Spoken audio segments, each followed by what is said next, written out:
Do you have the one? I was doing it last week. It says the Pale Settlement Economic and Social Life. Wait a minute. Oh, boy. You don't have that, so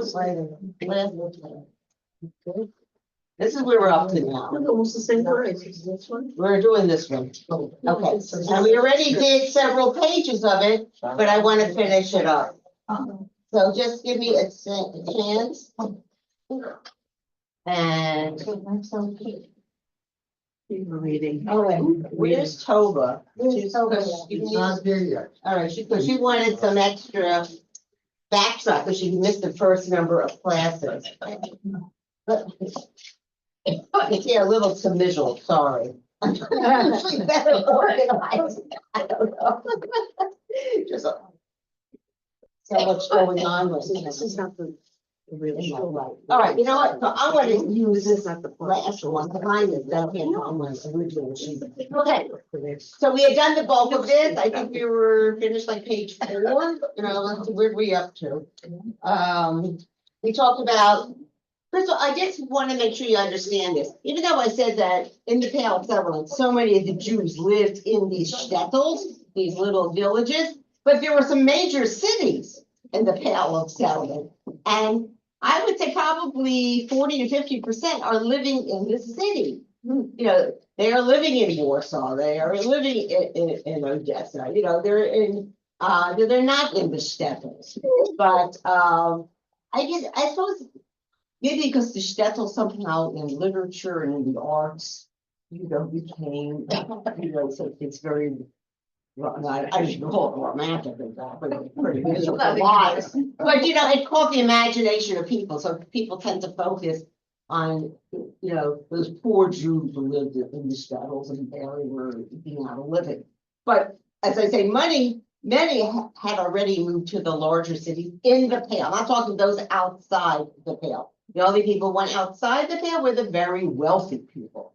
All right, and that's how they got to St. Petersburg and eventually Moscow. But they only, they had special permission to live outside the Pale. All right, according to the law, all the Jews had to be in that Pale of settlement. Okay, and then we talked about the life there. I think last year we were dealing with what it was like that, you know, every little community had their own Rav. If you were a larger community, you also had a base medrash. So we talked how important religion, obviously, was a focal thing of the Jews. They were observant Jews. I think some of the Jews in the city are already going to be gradually influenced by the Haskalah and will become less and less observant. But nobody is converting to Christianity. I mean, they are remaining as Jews. They are proud Jews. They just don't want to observe the halacha so much, you know, anymore. And they want to engage in more secular learning activities. Okay, and we talked about how let's see. Let's try to go, I don't know, are those things numbered? At the bottom of the top, where it says the typical shuttle rabbi was both a religious and secular leader. Next paragraph says in the years before the development. Oh, that's sort of where I think I stopped. So we're going to, so it should be page 4, right? If you're on one, I know it's not numbered on the call, but that's where I'm going. 4. Oh, that's what is the typical equal. It is numbered. All right, let me just backtrack slightly. All right, again, so you all have the sheet. The top, the front page says the Pale Settlement, Economic and Social Life. I'm going to finish that up now. Okay. So we talked again about the Rav, the position of the Rav, how important, you know, education was.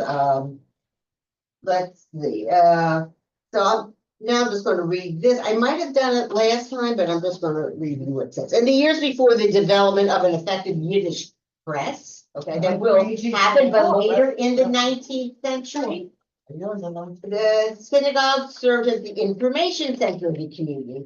And it still is the hub of social activity, right? I'm sure here in Century Village, you know, so many of your things, and I know in BRS, you know, we don't have a clubhouse. So, you know, the social activities are definitely in the synagogue.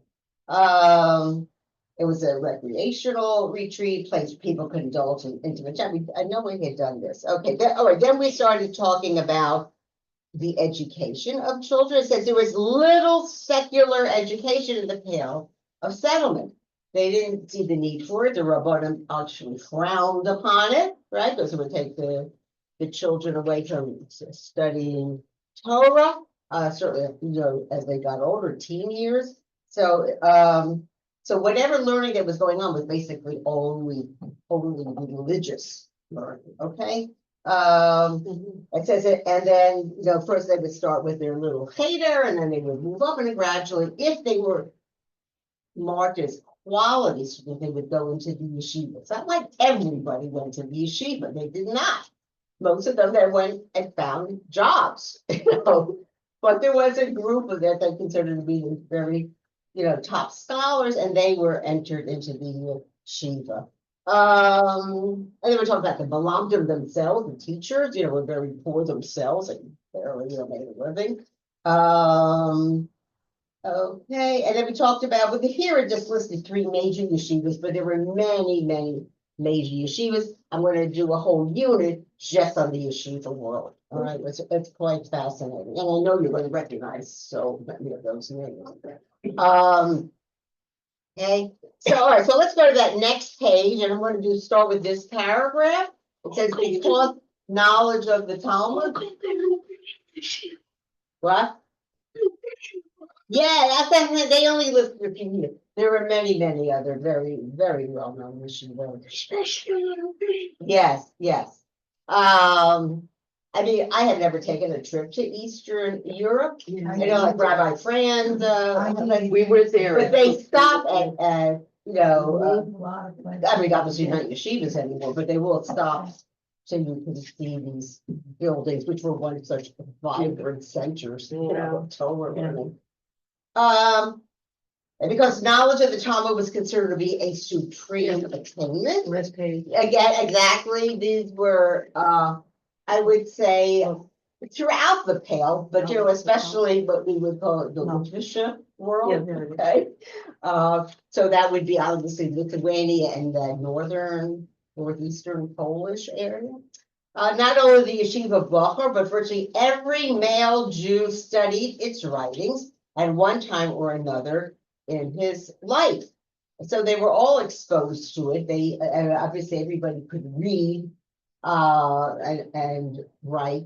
And from the time they were little boys, we're talking about the boys, there were no schools for girls. The mother would teach you at home, or you would, if you were a wealthy family, they would hire a tutor to come to the house to teach the girls. It was not until the 20th century, you know, with the Beis Yaakov movement, that, you know, higher education for girls was established, or schools, period.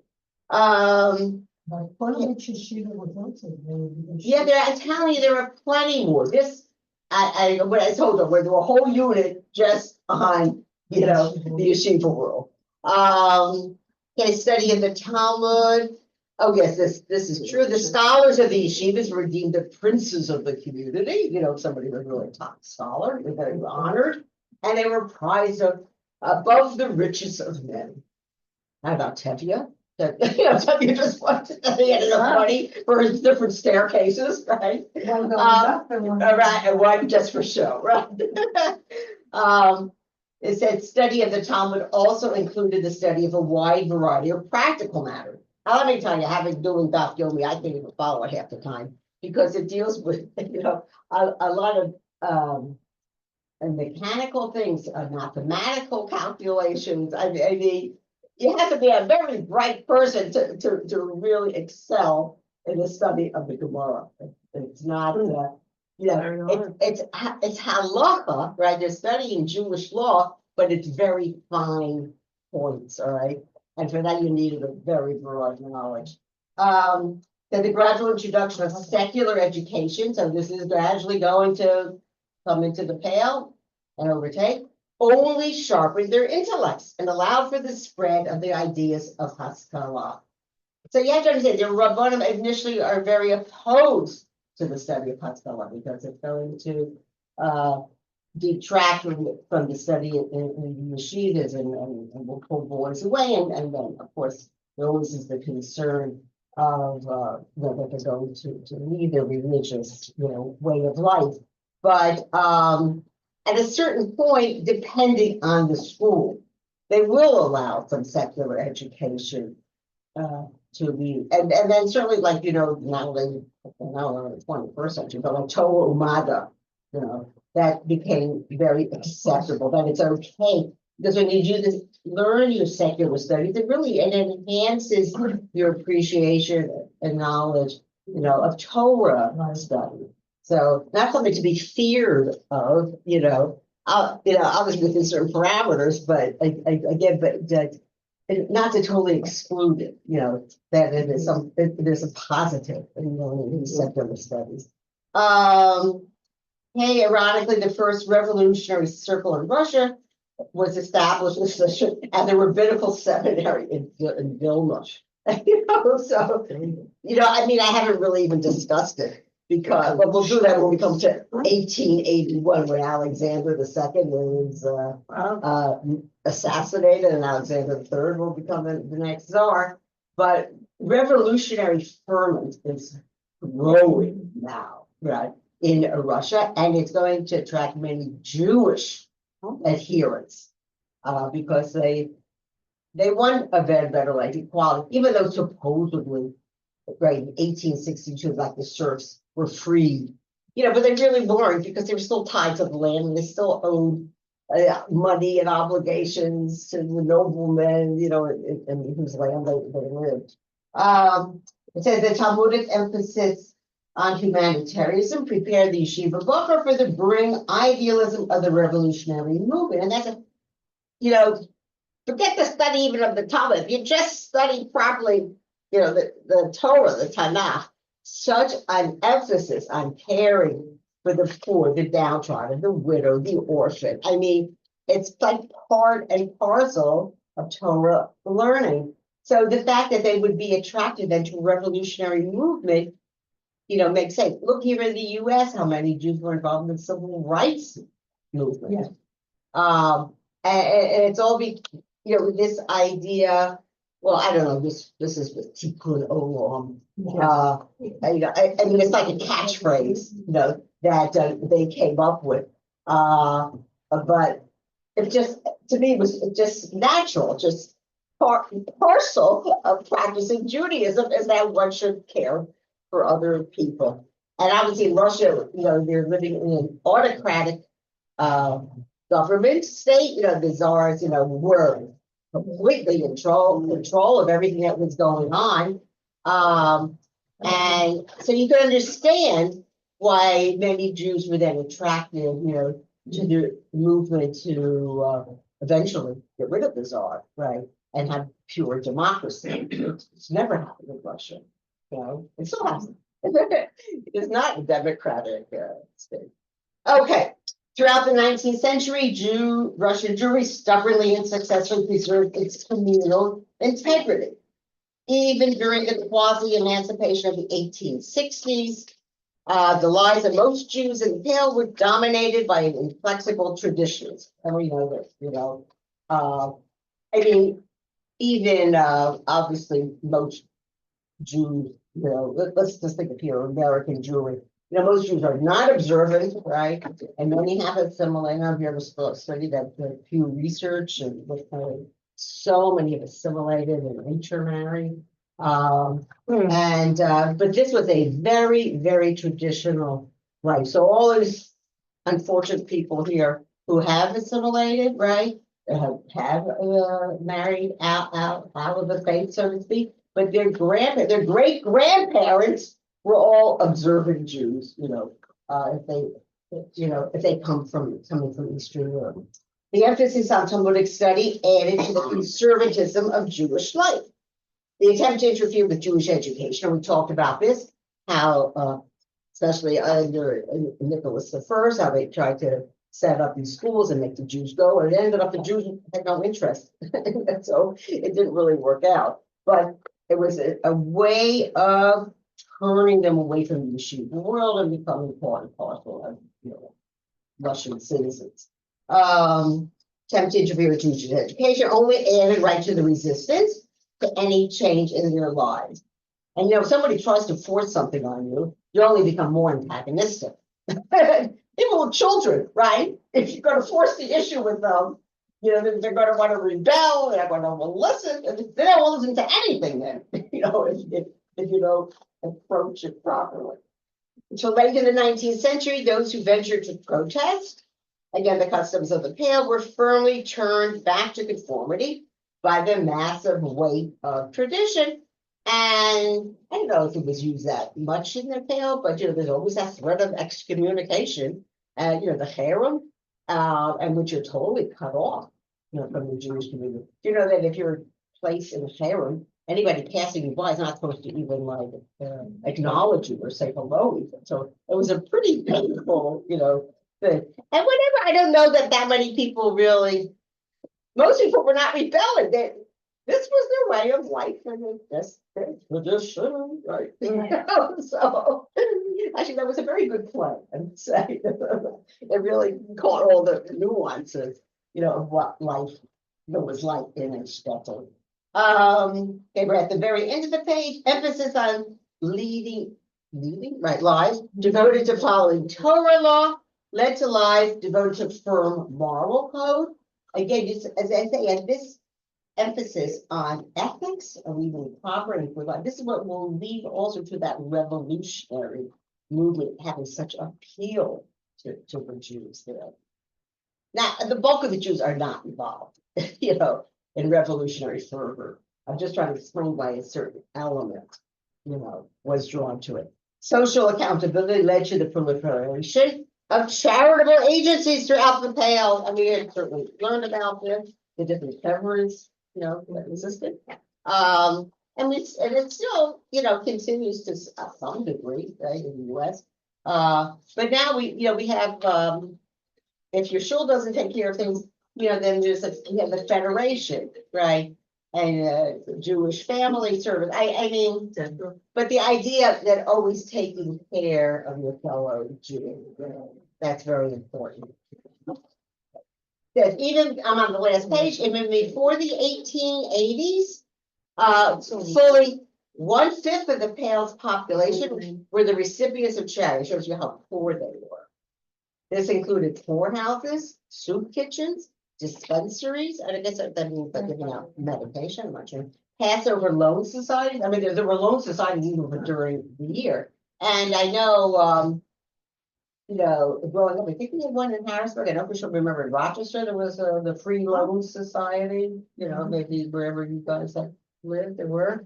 And, so these were organizations that were in Europe, but, they were duplicated even here in America. That's true. In those days, there was no compromise on matters of morality and social conduct. I don't know that everybody there were goody goodies, but this was considered the majority way that one should act, and one should behave, again, to this very firm moral code as epitomized by the Torah and obviously, in the Gemara as well.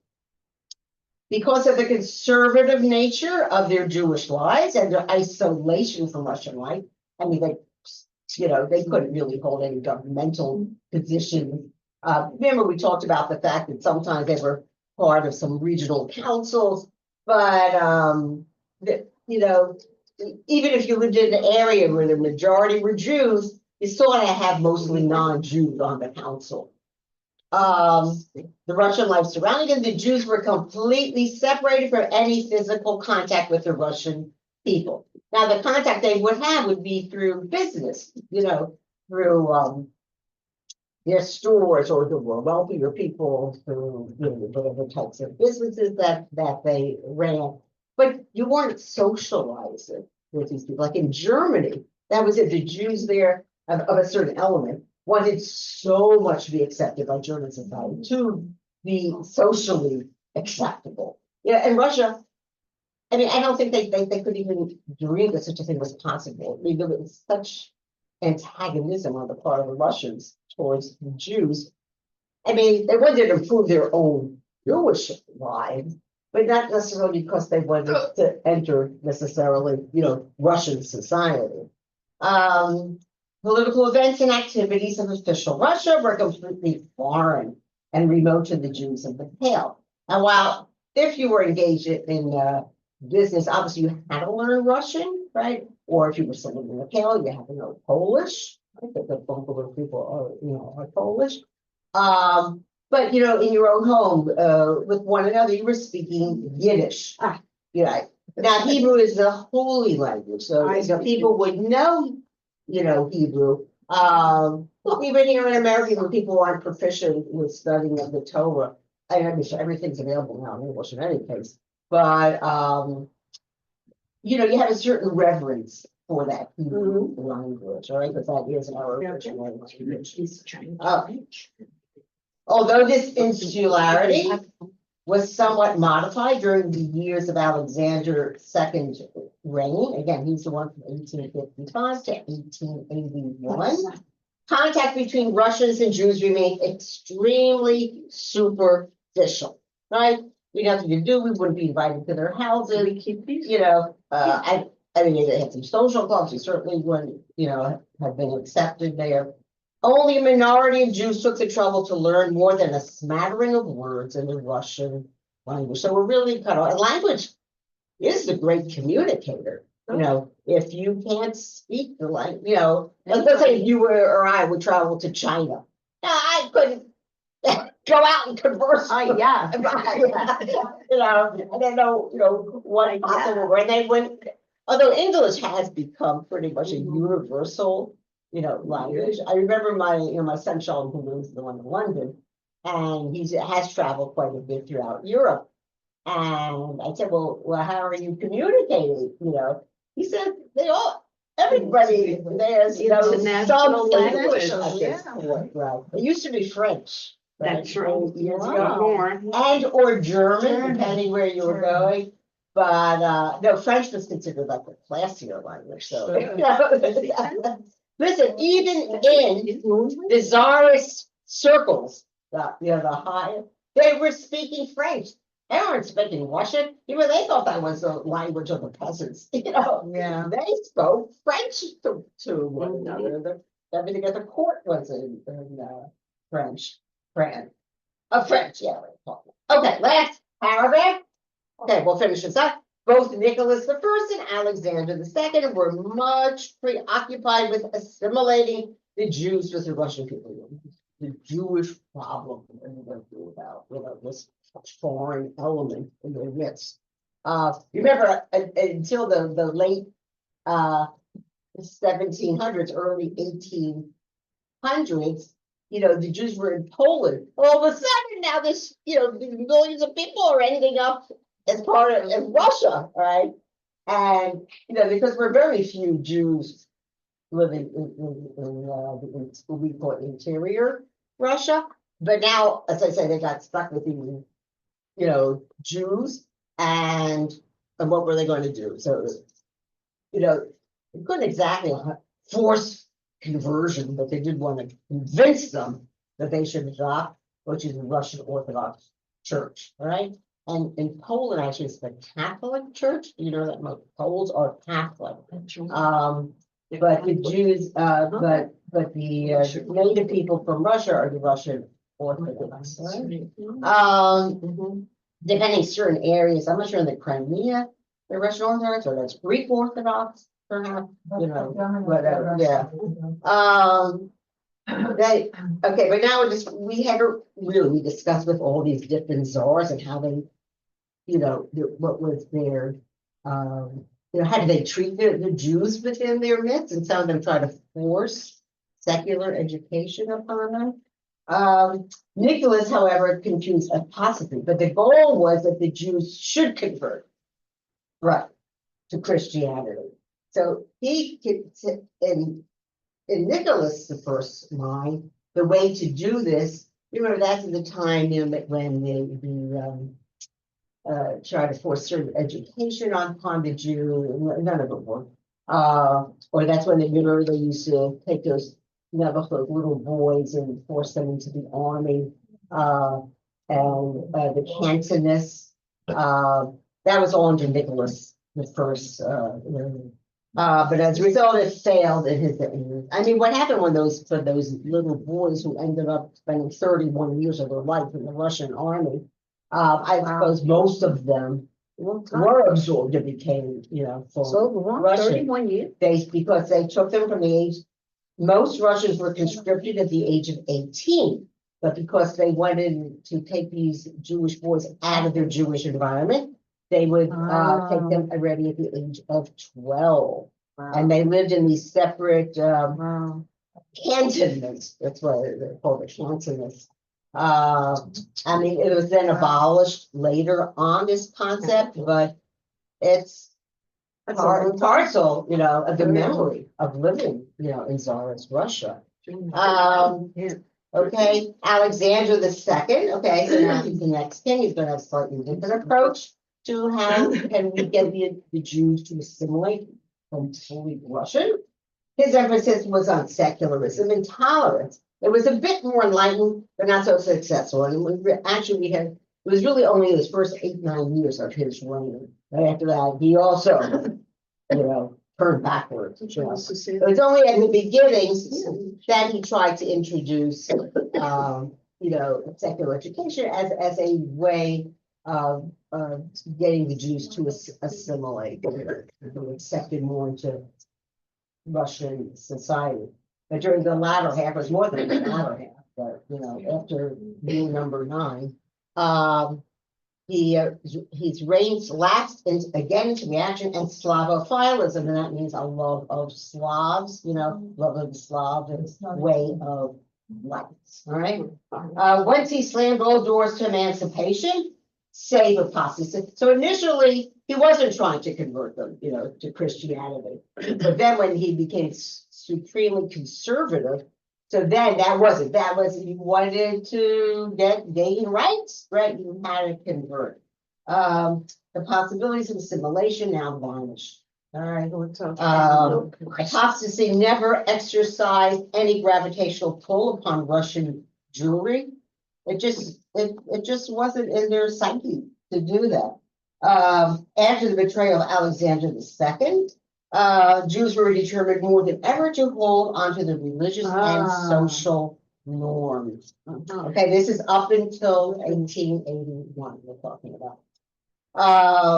Yet even with the disillusionment which followed, this relapse into reaction, some basic changes began to find their way into the pale. I mean, it's inevitable when there are other ways of thinking. I mean, it's the Jews, maybe not the poor Jews and the Jews who are not as well educated, but certainly in the cities, yes, they are being exposed to different ideas and ways of thinking. By the 1870s, so this is before the period of the pogroms, or the pogroms are 1880s. So already in the 1870s, a new humanism and increased interest in secular affairs. Again, this is how the Haskalads gradually going to influence the Jews. They began to find its way into the Jewish fold. Now, not in the very, very traditional circles. I told you the yeshiva, or the shul, these were the focal point of their Jewish lives. But other people have more curiosity and they want to look. So instead of pushing it away, just take out the good elements from it, but whatever. In certain circles, they weren't. Yes. I'm curious about the Slavophilism, Right. Love of Slav. Slavic. Anything Slavic. The Russians are. Yes. The Russians Right. are Slavs. Yes. Truly. Oh, Listen, when World War I broke out, it looks like someone teaching something about this Slav. When World War I broke out in 1914, how did it happen? This revolutionary shot to death the Archduke. Austria-Hungary. All right. It happened in Bosnia Herzegovina. Yeah. Okay. But then, that's part of it. That was Austria-Hungarian, right? This Archduke. So then Austria had to rise up to its defense, and then Germany came to the defense of the Austrians. But then the Russians decided, well, they are the defenders of the Slavs, and they got involved. And then France, being an ally of Russia, and then England, that's how they all got involved in this horrible war, you know. And the Jews, depending where the Jews lived, they were loyal to that particular country. So there were Jews in the German army, there were Jews in the Austro-Hungarian, but there were Jews in the Russian army. I mean, they were fighting, you know, against one another. Okay. So that's what it means to, if you have this love for Slavic way of life, right, that's pro-Russian. That's what it's referring to. Okay. Now we are going to take a little time to study some of the great Rabbanim from this time period. And as some of the, oh wait, this is the one that I added on. Hold on, let me find. Yeah. All right, so now, yeah, this page, it starts with the Malbim, and perhaps you've heard of it. I will. Oh, that would be so nice. I appreciate it. Okay, let me just see mine. Hopefully there are enough. Okay. If there aren't enough, if you could just spare, so let's see how we're doing. I don't think I handed these out yet. Oh, I have that. So some people have it. If you have it already, it's gonna start with the Malbim. So if you have it, you don't need them. These are the extra copies. Malka, did you already finish the one that said foreign masters late 18th to 19th century? I don't think you did. Yeah, I had. Maybe you were not here that time. I did.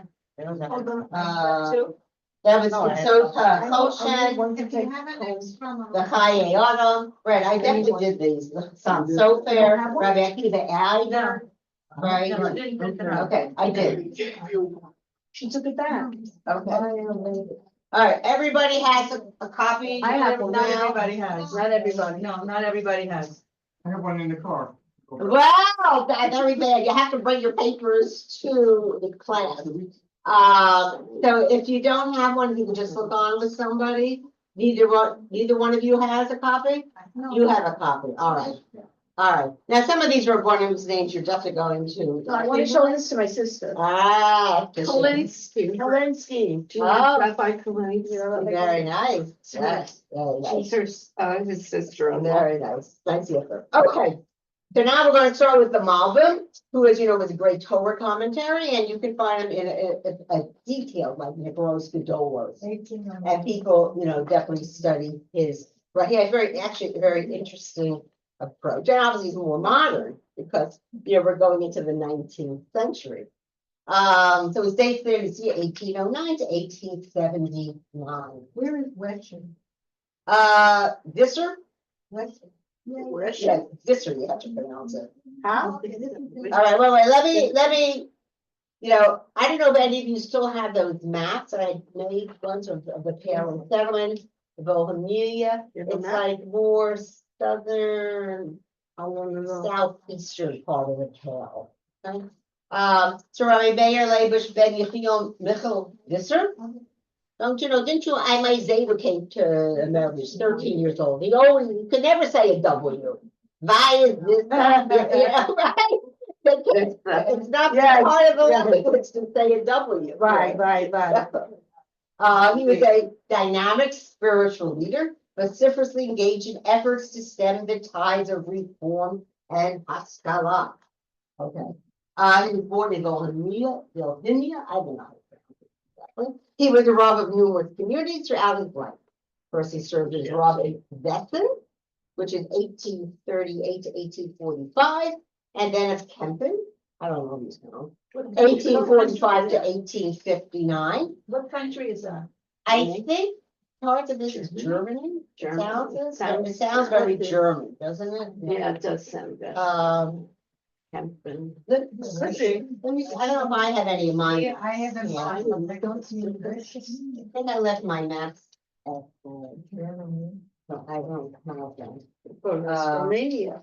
Maybe I'll ask Andrea at some point just to make some more maps I didn't know of the tail, so you can see exactly where some of these places are.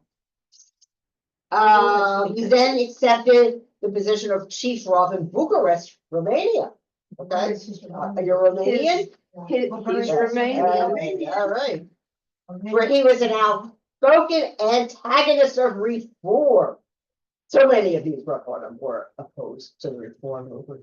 The Masculine had him imprisoned on false charges that night, claiming that he was actively disloyal to the Romanian government. Must have been a lot of antagonism there between the two sides. He was only released after the intervention of Sir Moses Montefiore. So I think I'll have to arrange for Sean to come to speak in March. It's up on the wall here in March. And because Sir Moses Montefiore originally came from actually Livorno, Italy. I know all this from Sean. But then he moved to England, became an extremely wealthy person. Unfortunately, God never blessed him and his wife with children. So he became a great philanthropist, and to Jews everywhere. Right? Actually, you could just walk around Jerusalem and some of the older neighborhoods, and you'll see these plaques. That thanks to the generosity of Sir Moses Montefiore, the reason this community, was established. At the windmill. Yes, right, that's very famous. Well, that didn't really end up working out. The idea was that the Jews should grow their own wheat and then make flour, but It's a tourist attraction. right. So, it actually has been redone. Somebody from Holland came and redid it. So it is a working windmill, but nothing's done. Nothing's been ground at the flour. What's that? More of a museum at this point. Well, not the windmill. You can't really go into the windmill. I was. Where is it?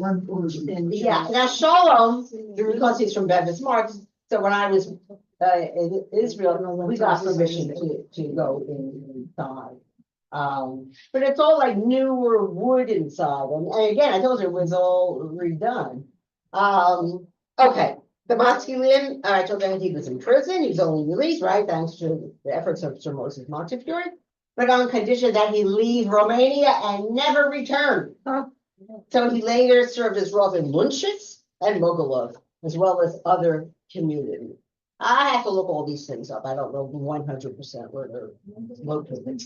I presume it's somewhere in that Romanian area though. The Malbim is most famous. Again, if you ever attend a lecture, a Parsha Shavua, they're often will quote from the Malbim. He has very beautiful insights. Yeah. He's most famous for his biblical commentary on the Tanakh. So because I teach Navi on Mondays, not here, but on the circle. And right now I'm doing actually Yahoo, but the album has wonderful, as I say, interpretations, right? With great lucidity and very clear. He clarified every apparent redundancy of the entire Tanakh. You know how certain words will be repeated, or why is one word used and not another word, even though they're synonyms? So he's great at, he's trying to pull that out and understand, well, why is this particular term being used? He showed that the poetic style of parallel sentence structure, you find that a lot in the Nevi'im, utilized essentially later prophets, so like I'm doing, that particular later prophet. Always showed an important purpose. There's a reason, it says that it is poetry. So part of it is just, to elucidate. But if each part of the sentence, right, are talking about the same thing, but there's a reason why is this phrase used here, but what another phrase, they all help in your understanding, of what the Navi was saying. The seemingly similar variant forms of expression and terminology employed so frequently in Tanakh, they're full of subtle shades of meaning. That's why you really need to know Hebrew very well to be able to understand this. As I say, because different words have slightly different shadings, just slightly different meanings. And they have them implication in their interpretation. He also had a masterful command of Hebrew grammar, right? Starting with Rashi, right? If you ever paid attention when you were a little girl, you were learning Rashi, right? I mean, he's big on dictum, right? And helping to explain or interpret why is this and oh, or why is this in the past? Why is this in the open? Why is this in the present tense? You know, so and he used it to formulate a profound philosophical interpretation of Tanakh. So besides being just a technical thing, but he goes like beyond that to understand the meaning behind, you know, why it's something phrased in a certain way. The Malka's Torah commentary includes commentary also on the Tanakh, the Midrashim, the Mechilta, the Mechilta, the Sifra, the Sifrei. These are the original Midrashim. They're on different books of the Torah. Thereby linking both the oral and the written law. Midrashim come out mostly from the land of Israel, right? You know, they're not necessarily written about, they're written in the land of Israel. And so these are the earlier Midrashim, but Midrashim. There's a spelling error. Yeah, I said it's Mechilta. I forgot the T. Yeah. I do read these over like a few times, but yeah. One of the primary functions, guys, I can talk. Right, thank you. But I'm not like I'm teaching little kids, right? Actually, that's why I actually normally prefer teaching adults. You know, I don't have to deal with discipline, right? Okay, one of the main primary functions of his commentary, you know, so why was he, you know, influenced to write his commentary in the way that he did? It was to counteract the influence of the Haskalah, which disavowed the authenticity of the oral law. And those of you cannot understand Torah Shabbat, the written Torah, without having a knowledge of Torah Shabbat, without the oral law. That helps to explain everything. And you'll interpret things differently without that oral law. And right now, so I'm in the Gemara Sanhedrin for Daf Yomi. And so many of the things I associate, you know, right now we're talking about sometimes the periods of the kings. I mean, it's all coming from the oral law. So even though I might say later, oh, Rashi says this, or the Malvin, you know, says this, or Radak says that, where are they getting their information? It's in the Gemara, you know, that's their basic. And then they might interpret over and beyond that. But their basic information is coming from how, so those are the parts of the Gemara I love the most. So because it's mostly a work of halacha, but there's also the Agadic, you know, story portion. That's it. I get excited when it comes to those parts. And it's actually put together in a book called, we discussed this, you know, from prior century, the Ein Yaakov. Right, we're saying the right word, right? Okay, which is, it's now being translated by ArtScroll into English now. And it just goes safer by safer in the Gemara, but just extrapolating the Agadic, you know, portions. I remember when I first started doing Daf Yomi, I thought, oh, wouldn't it be nice? And then I found out it's a wrong that had this idea and did it. Okay, he tried best to manifest it. Again, he, you know, these are the days when Haskalah was getting more and more influence, you know, and so to counteract that influence, right? He's trying to, you know, they're trying to say that the oral law, oh, that's, did you ever hear it's rabbinic law, like the rabbis invented these things, you know, it's about showing that it's a chain of tradition that has gone on from century to century. So he tried, but in this way, to manifest the cohesive unity and integrity of both the written and oral law. The Malvin's Torah commentary relies heavily on Hebrew grammatical rules and principles to prove the authenticity of the sages' exegetical, that's, you know, pulling out, interpreting, exposition and interpretation of the written law, and thereby proves that the oral law is an integral outgrowth of the written law. So that's actually my purpose in teaching this course.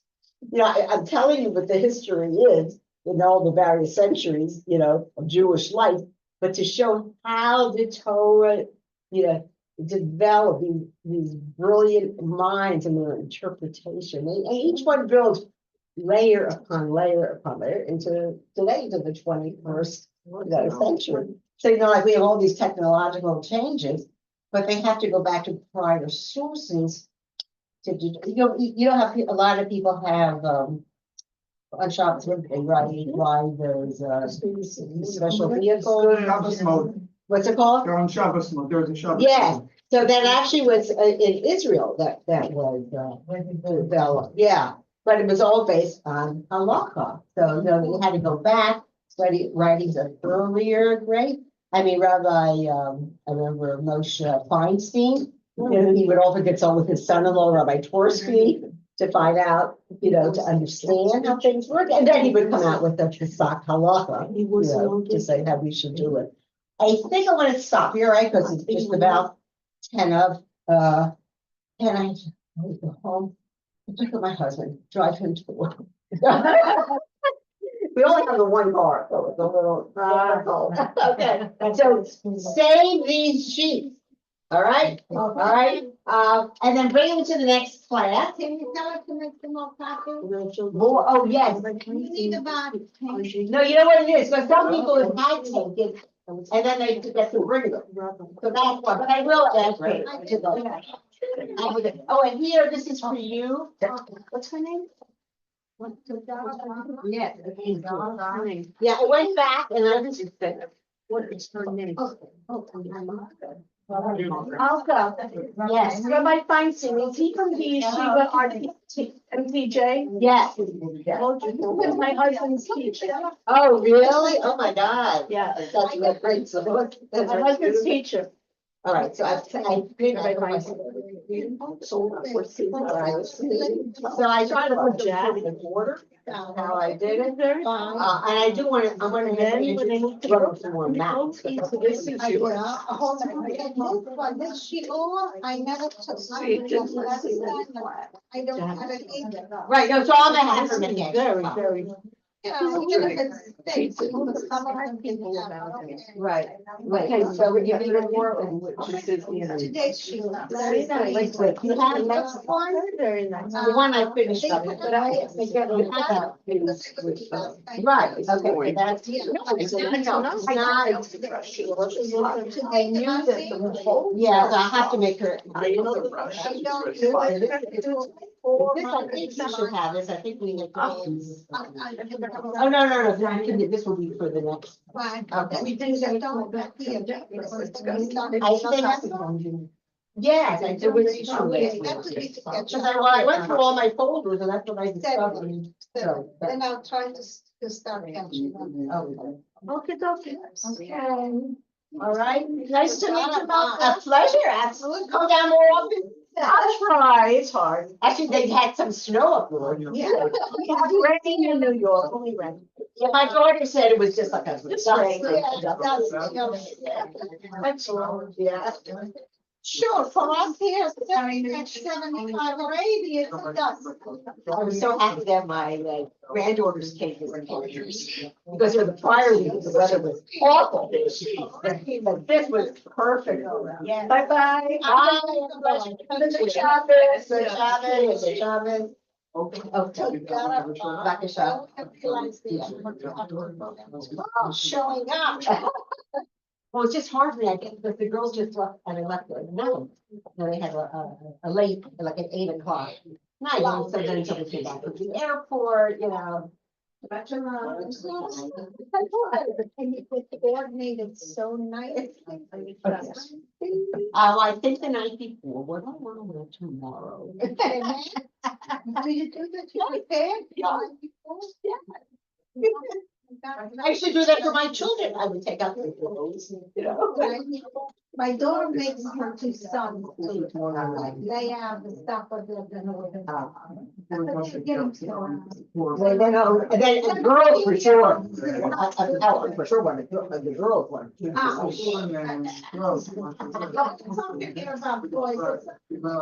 I used to like buy my daughter. Mom, it has to be- whatever. Be well, bye bye. My pleasure. I'll cut the dog by you. I love to hear it. Oh, thank you. I mean, I'm learning a lot. Also, I tell you, coming from a teacher background yeah. and taking my time to travel there and to see the country Oh. and to understand what is makeup is. Yeah. Who was I was there, I was in this group. I was with a Goyish group.